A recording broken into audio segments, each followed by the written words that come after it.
Assalamualaikum warahmatullahi wabarakatuh. Perkenalkan, kami dari kelompok 1 akan mempresentasikan materi tentang negosiator. Nah, pertama-tama kami akan memperkenalkan anggota kelompok kami dulu nih.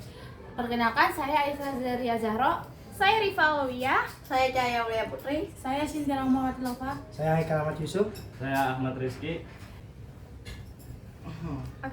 Oke, selanjutnya kita akan membacakannya daftar isinya terlebih dahulu. Yang pertama, gambaran umum. Pengertian negosiasi akan dibacakan oleh Ahmad Rizky. Pengertian negosiator akan dibacakan oleh Ahmad Rizky. Tugas negosiator akan dibacakan oleh Haikal. Yang kedua, ada skema pembelajaran.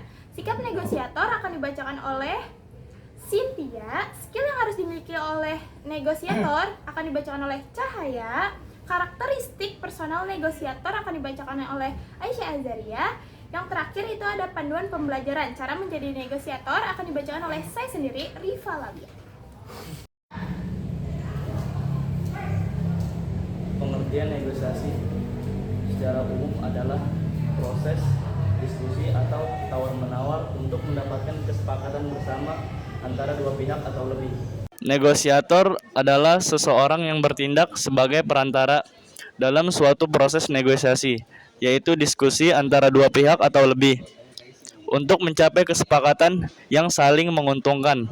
Seorang negosiator bertugas untuk merundingkan persyaratan, menyelesaikan konflik, dan mencapai kompromi dengan cara adil dan efektif. Tugas negosiator 1. Menganalisis situasi. Negosiator mengumpulkan informasi terkait pihak-pihak yang terlibat, setelah itu memahami tujuan, kepentingan, dan batasan masing-masing pihak dan mengidentifikasi peluang dan risiko dalam negosiasi. 2. Menyusun strategi, menentukan kesepakatan yang akan digunakan, kompetitif, kolaboratif, akomodatif, menyiapkan argumen dan alternatif solusi yang dapat ditawarkan, mempersiapkan strategi untuk menghadapi kemungkinan konflik atau kebuntuan. 3. Menyelesaikan konflik dan pencapaian kesepakatan, menyusun solusi yang menguntungkan semua pihak, win-win solution, menghindari eskalasi konflik dan pendekatan yang diplomatis, mengidentifikasi titik kompromi untuk mencapai kesepakatan final. 1. Menindaklanjuti kesepakatan, memastikan semua kesepakatan tertulis, semua resmi dan jelas, memantau implementasi hasil reglamentasi agar sesuai dengan yang disepakati, menjalin hubungan baik untuk mengatasi di masa depan.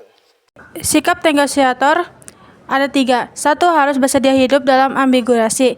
Negosiator harus terbiasa hidup dalam ambiguitas, menikmati ketidakpastian yang belum memberi kemenangan atau kekalahan. Negosiator harus suka bergaul dengan orang daripada benda-benda mati. Negosiator harus dapat memperkirakan tidak memiliki kebutuhan yang kuat untuk disukai orang terduga, disukai oleh orang lain. Memiliki semangat untuk bersaing. Negosiator yang baik harus memiliki semangat untuk menang dan yang tidak boleh memiliki kebutuhan yang kuat untuk disukai orang lain. Negosiator memang kesempatan harus orang lain, namun keinginan yang tinggi atau kelebihannya untuk disukai orang lain dapat berubah menjadi kelemahan yang bisa dimanfaatkan pihak lawan. Meskinya seorang kompetisi bersedia untuk bersaing dengan siapa saja dan menjadi yang terhebat.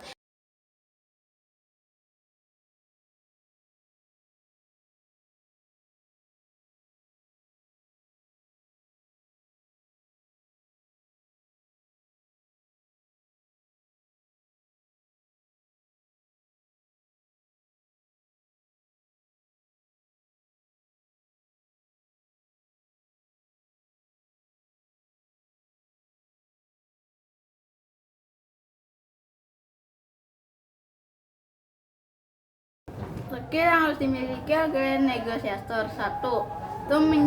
Kecerdasan menjadi negosiator mengharuskan kita untuk menjaga hubungan baik dengan orang lain. Selain itu, kita juga harus bertukar pikiran untuk menentukan kesepakatan bersama. Maka dari itu, kita bisa kecerdasan intelektual untuk berkomunikasi dengan lancar. bernegosiasi, terkadang juga ada pembicaraan yang tidak sesuai dengan harapan kita. Bukan hanya kecerdasan intelektual, kita juga harus cerdas secara emosional. Usahakan untuk mengontrol emosi kita selama proses bernegosiasi berlangsung. 2. Percaya diri. Seorang negosiator harus memiliki tingkat percaya diri yang tinggi karena tujuan pekerjaannya adalah untuk membangun kesepakatan dengan pikiran lain. Dengan percaya diri kita bisa meyakinkan pihak lain dengan rencana kita.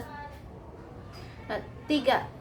Komunikasi yang baik. Seorang negosiator harus mampu berkomunikasi secara efektif dengan pihak lain, berbeda dengan cepat beradaptasi situasi yang dihadapinya. Dengan memiliki komunikasi yang baik, seorang negosiator dapat menyampaikan ide, pikiran, serta gagasan dengan jelas dan mudah dipahami orang lain. Komunikasi yang baik juga membantu orang negosiator membangun hubungan dengan pihak lain, membuat negosiasi berjalan dengan lebih lancar.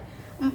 Toleransi. Toleransi diperlukan agar negosiator dapat menerima perbedaan pendapat dengan pihak lain tanpa emosi, dan juga pihak lain merasa lebih dihargai. Strategi dan perencanaan. Perencanaan dibutuhkan agar negosiasi dapat berjalan dengan baik, tujuannya yang diinginkan bisa tercapai. Karakteristik personal negosiator. Yang pertama yaitu keinginan untuk menggali lebih banyak informasi.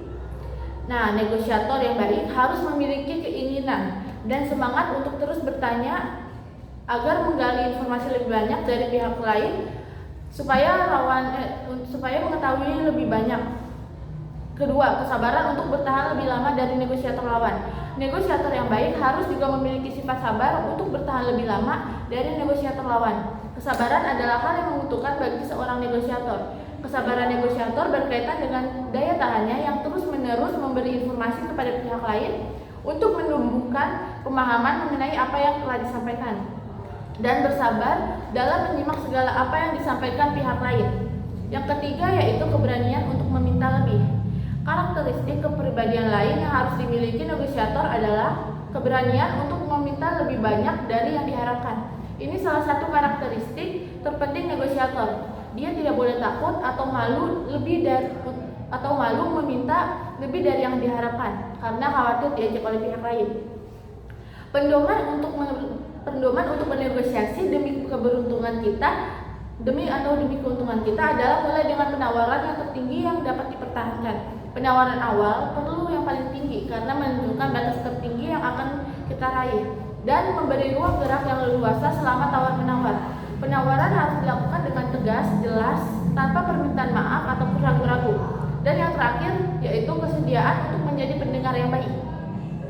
Negosiator yang baik harus bersedia menjadi pendengar yang baik. Negosiator perlu mendengarkan dengan aktif dan memperhatikan ucapan pembicara lain. Selanjutnya saya akan menjelaskan tentang cara menjadi negosiator. Yang pertama itu melakukan analisis. Ketika hendak menjalin kerjasama atau bernegosiasi dengan pihak lain, Anda harus menganalisis latar belakang lawan terlebih dahulu. Jangan sampai Anda kekurangan informasi terkait lawan. Analisis sangat penting guna memanjang keberhasilan negosiasi Anda. Banyak hal yang bisa Anda analisis, mulai dari bisnis yang sedang dijalankan lawan hingga kepribadian lawan. Dengan melakukan analisis, Anda bisa mencapai kesepakatan lebih mudah. Yang kedua, gunakan kalimat diplomatis. Sebagai negosiator, Anda harus menggunakan kalimat diplomatis. Kalimat ini bersifat terselubung atau tidak langsung tepat sasaran. Kalimat diplomatis terbilang sangat berhati-hati sehingga tidak membuat pihak lawan tersinggung. Ketika bernegosiasi, Anda harus mengikuti alur pembicaraannya. Bangun suasana obrolan yang nyaman terlebih dahulu, kemudian utarakan negosiasi Anda secara perlahan. Yang ketiga, mencari peluang. Dalam dunia kerja, mencari peluang adalah hal penting yang harus Anda lakukan. Jangan sampai keputusan yang Anda buat merugikan Anda sendiri atau pihak lawan.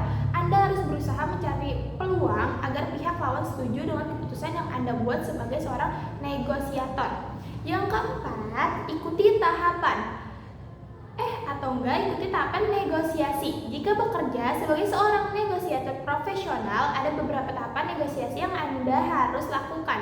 Anda tidak boleh sembarangan memberikan penawaran karena bisa membuat lawan merasa tidak nyaman. Sekian dari kelompok kami, kurang lebihnya mohon maaf. Wassalamualaikum warahmatullahi wabarakatuh.